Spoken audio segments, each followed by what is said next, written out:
Tungod sa iro nga kalit milabang, patay ang 54 anyos nga rider human maaksidente sa National Highway sa Barangay Tandayag, Amlan, Negros Oriental, Sabado sa gabi. Ang detalye sa report ni Alan Domingo. Dead on arrival sa Siliman Medical Center ang rider nga giila sa otoridad nga si Gilberto Katubig gumikan sa head injury.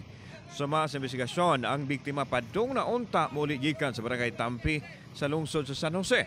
Samtang nagsubay sa National Highway mikalit og labang ang usa ka iro. Human maligsi ang iro, nawad-an og control ang driver og mayong pagkatumba. Dead on arrival sa ospital ang biktima. Matod sa Chief Investigator sa Amlan Police Station, kusog ang dagan ni Katubig og wa magsulob og helmet. Pangka niya, diretso siya na tumba. And then, tamagod sa samad sa ulo, sir. So, gidali sa... Wala helmet? Wala yung helmet, sir.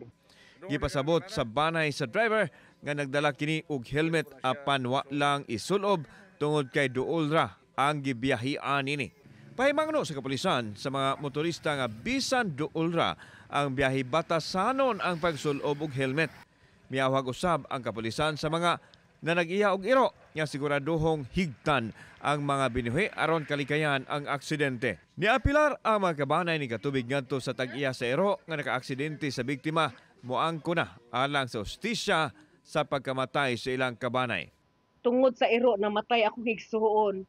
Ug mahimo kamo nga naay mga iro inyo unta nang hiktan. Kay para sa naron o akong igsuon.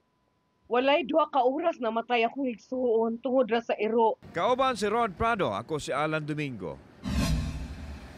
Balitan, Bisdak.